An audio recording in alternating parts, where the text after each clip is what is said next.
2026-27 academic year కి admissions ని ఆహ్వానిస్తుంది పల్లవి engineering college. నాక్ ఏ గ్రేడ్ గుర్తింపు, అత్యాధునిక మౌలిక సదుపాయాలు, 91% పైగా ప్లేస్మెంట్ సక్సెస్ రేట్ తో టాప్ ఎంఎన్సీ కంపెనీలో ఉద్యోగ అవకాశం. అడ్మిషన్ల కోసం 9247528134, 9247528135 నంబర్స్ ని ఈ రోజే సంప్రదించండి. నమస్తే, వెల్కమ్ టు పల్లవి టీవీ. నేను మీ రమ్య. ప్రస్తుతం మనం సిగ్నేచర్ ఐఏఎస్ అకాడమీలో ఉన్నాము. ప్రస్తుతం మనతో signature IAS academy director RS Reddy గారు మనతో ఉన్నారు. వారితో మరిన్ని వివరాలు అడిగి తెలుసుకుందాం. నమస్తే సార్. Hello madam.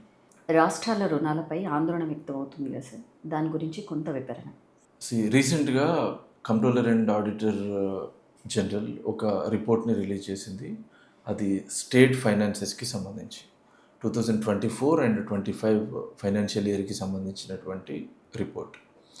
ఈ రిపోర్ట్ని బేస్ చేసుకొని అన్ని రాష్ట్రాలకి సంబంధించినటువంటి పబ్లిక్ డెట్ ఒకసారి అబ్జర్వ్ చేస్తే దాదాపుగా 75 lakh crores ఉంది.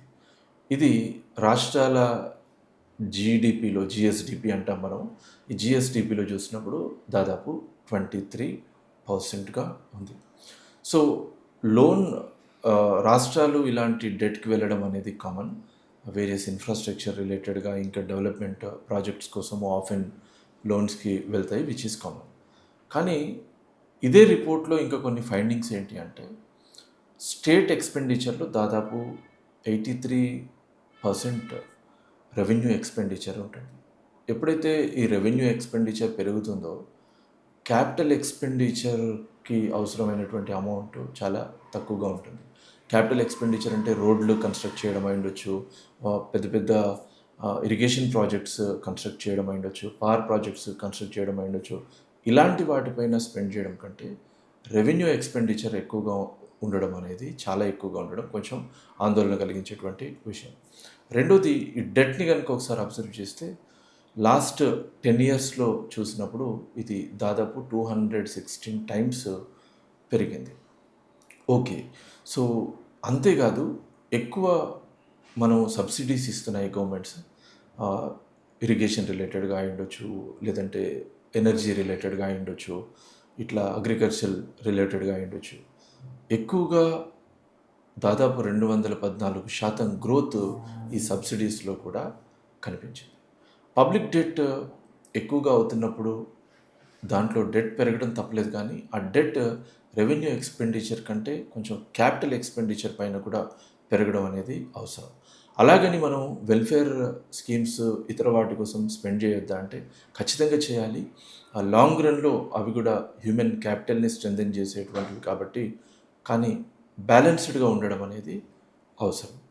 సో నెక్స్ట్ ఇంపార్టెంట్ పాయింట్ ఏంటి అంటే, మన రాష్ట్రాల ఫినాన్సెస్కి సంబంధించి చాలా రాష్ట్రాలు ఈ ఫిజికల్ డెఫిసిట్ని ఓవర్కమ్ చేయడంలో భాగంగా ఫైనాన్స్ కమిషన్ ఇచ్చేటువంటి రికమెండేషన్స్ని కూడా కొన్ని సందర్భాల్లో అవి వైలేట్ చేసినట్టుగా కనిపిస్తుంది. So this is about the state finance report, CAG controller and auditor general of India ఇచ్చినటువంటిది. అండ్ వన్ మోర్ పాయింట్, ఇక్కడ నోటబుల్ పాయింట్, కొన్ని సందర్భాల్లో ఎకానమీలో ఏమవుతుందంటే గవర్నమెంట్స్ ఎక్కువ డెట్కి వెళ్ళడం వల్ల క్రౌడింగ్ అవుట్ ఎఫెక్ట్ అనేది ఏర్పడుతుంది. ఏంటి క్రౌడింగ్ అవుట్ ఎఫెక్ట్ అంటే, ఒకే పూల్ ఆఫ్ ఫండ్స్ నుంచి ఇండివిజువల్స్ అట్లాగే ఎంటిటీస్, సేమ్ గవర్నమెంట్స్, ఆ ఫండ్స్ ఏమో లిమిటెడ్గా ఉన్నాయి, ఈ మూడు ఆ ఫండ్స్ కోసమే, లోన్స్ కోసము కాంపీట్ చేయడం వల్ల మిగతా ఎంటిటీస్కి ఫండ్స్ అవైలబిలిటీ అనేది తగ్గుతుంది కొన్ని సందర్భాల్లో. సో ఇది కంట్రోలర్ అండ్ ఆడిటర్ జనరల్ ఇచ్చినటువంటి స్టేట్ ఫైనాన్సెస్ రిపోర్ట్స్కి సంబంధించినటువంటి విశ్లేషణ. Thank you very much sir. మీరు ఇచ్చే ఇన్ఫర్మేషన్ ప్రతి ఒక్క ఆస్పిరెంట్స్కి, స్టూడెంట్స్కి అందరికీ చాలా వాల్యుబుల్ ఇన్ఫర్మేషన్ ఇచ్చారు. Thank you very much. Most welcome.